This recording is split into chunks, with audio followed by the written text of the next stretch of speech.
When we think of Goebbels, Himmler and Göring, we imagine dehumanized monsters. However, in addition to being war criminals, they were also family men. It is possible to assume that the children of Nazi leaders faced misery and rejection, but you will be surprised to discover the different paths taken by the descendants of the leaders of Nazi Germany. First of all, do you think children should pay for the sins of their parents? Leave it here in the comments. This is a question that many combatants and victims of the Holocaust must have asked themselves after the end of the Second World War. Let us begin with the daughter of Heinrich Himmler. In 1941, a person visited the Dachau concentration camp and recorded their impressions in a personal diary. Today we walked through Dachau, and my father showed me the gardens where lettuces, grains and pear trees grow.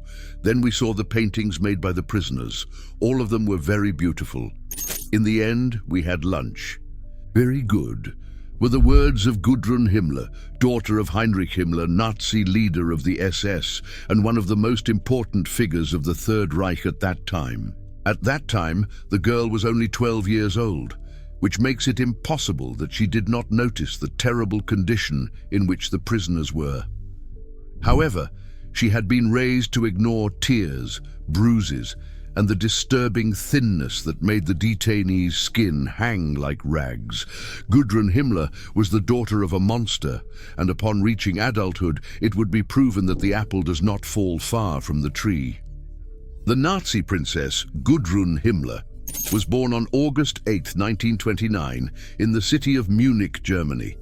She came into the world just as the National Socialist movement was reaching its peak.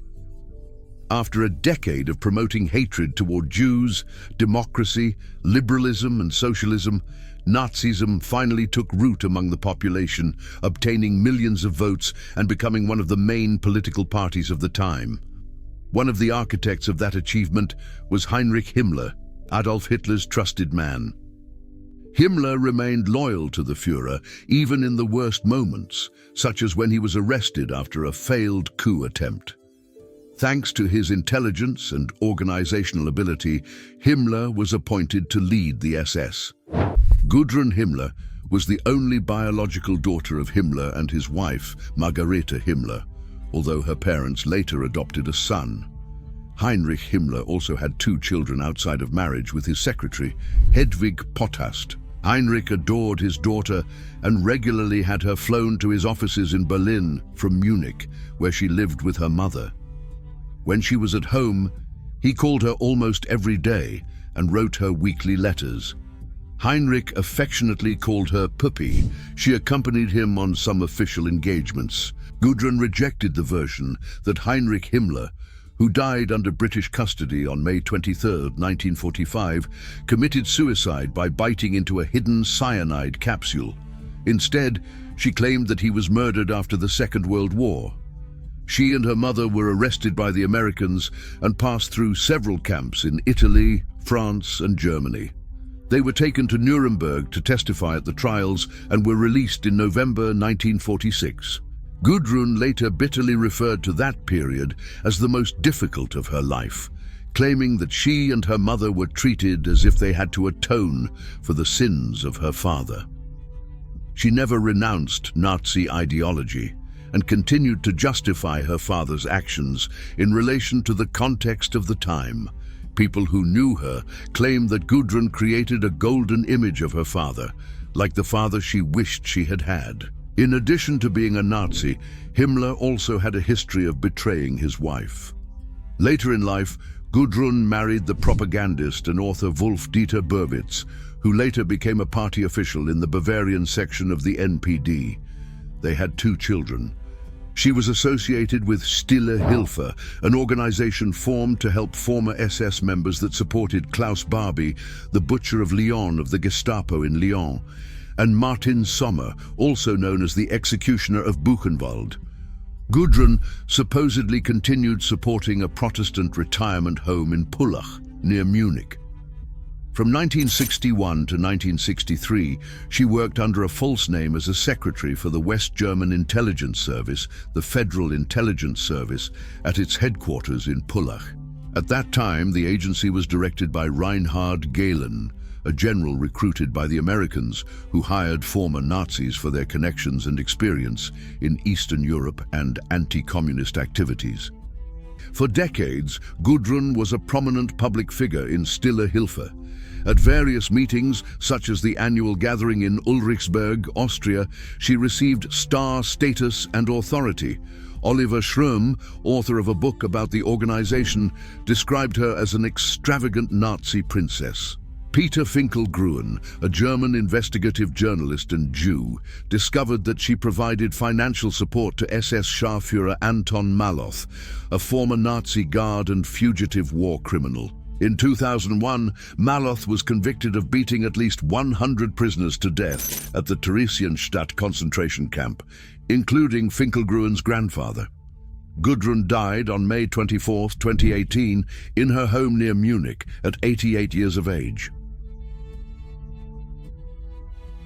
Edda Göring, daughter of the commander of the Luftwaffe, Hermann Göring, the most powerful Nazi leader after Hitler, spent much of her childhood in a remote house in Berlin, receiving expensive art gifts from her father. When the war ended, Edda was only 8 years old. Her father was captured, but she and her mother remained at the Palace Hotel, which was under American control.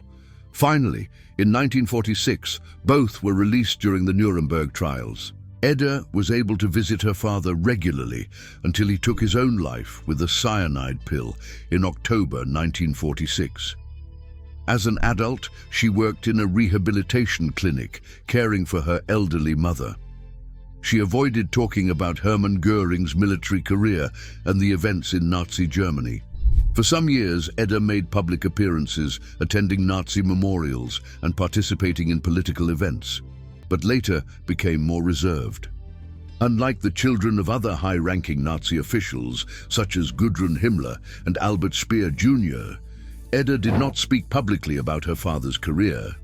However, in 1986, she was interviewed for Swedish television and spoke affectionately about both parents. The governments of West Germany and reunified Germany denied Edda Göring the pension normally granted to the children of ministers of the former German Reich government. Many of the childhood gifts mentioned earlier were actually war loot from her father, and Edda lost most of them in repatriation processes. She died on December 21, 2018, at 80 years of age. Magda and Joseph Goebbels had 6 children, all with names beginning with H in honor of the Führer. The formation of a large German family was a fundamental bond in Nazi social doctrine. However, the fate of these children would be to become the last victims of their parents. On May 1, 1945, the family was hiding in a bunker alongside the Führer, with Soviet forces ready to take Berlin. Magda Goebbels poisoned her children before committing suicide alongside her husband. In a letter to her eldest son, Harold, a prisoner of the Allies, Magda Goebbels stated that the world that would come after the Führer and National Socialism was no longer worth living in. She took the children with her, believing they were too good for the life to come, trusting that a merciful God would understand them when she gave them salvation. Harold was the only child of Magda who survived the Second World War. He was a prisoner until 1947 and later lived a comfortable life as the heir to his biological father's automotive empire in West Germany during the 1950s and 1960s. He died when his private plane crashed over Italy in 1967, leaving behind his wife and 5 surviving children. Ralph Mengele, son of Josef Mengele, known as the Angel of Death and responsible for some of the most horrific medical atrocities in history, had a unique story. His father, Josef Mengele, was a German officer of the Schutzstaffel and a doctor at the Auschwitz concentration camp. During the Second World War, Mengele was a notorious member of the team of doctors responsible for selecting victims to be killed in the gas chambers and for carrying out deadly human experiments on prisoners.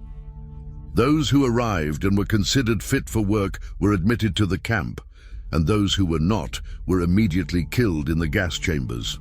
When Dr. Mengele fled to South America in 1945, Ralph was barely 1 year old.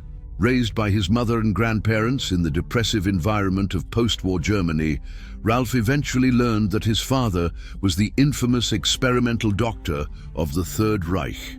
Although he avoided talking about the subject, Ralph learned through letters from his father using false names that he was seeking a meeting. Finally, in 1977, Ralph traveled to Brazil with a stolen passport.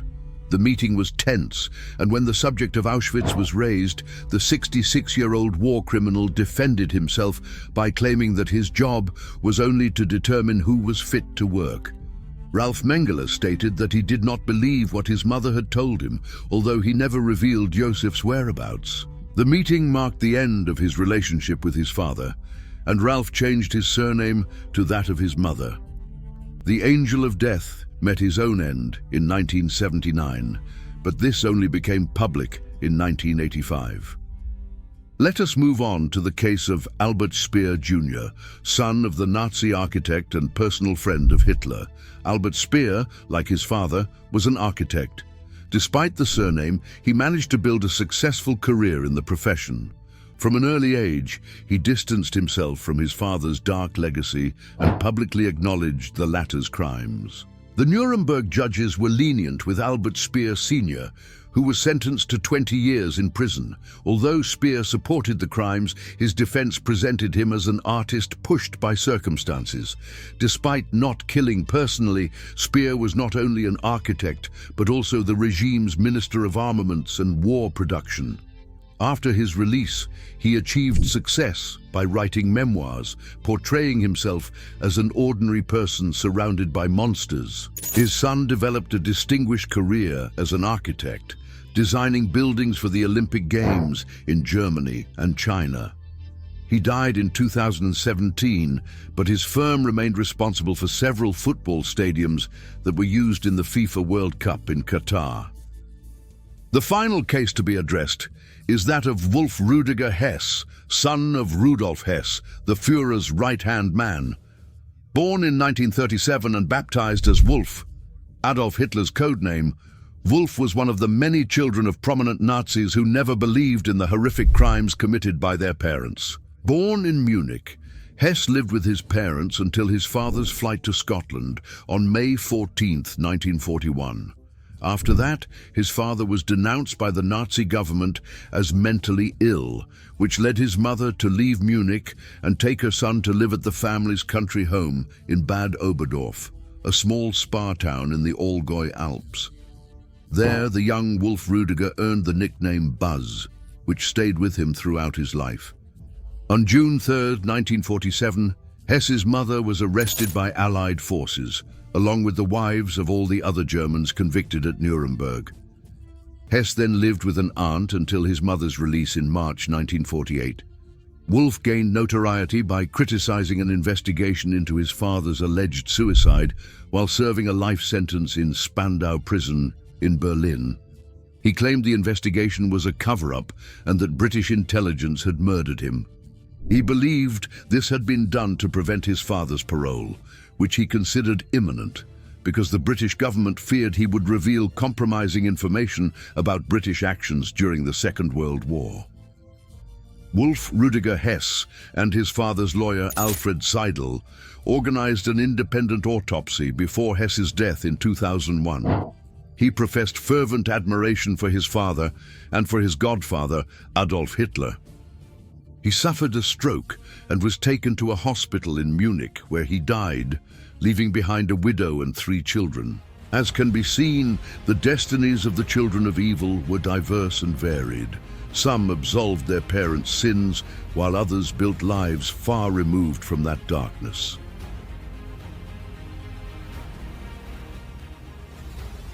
If you feel this video brought you value in any way, please subscribe to the channel. Fasvim Series. See you soon.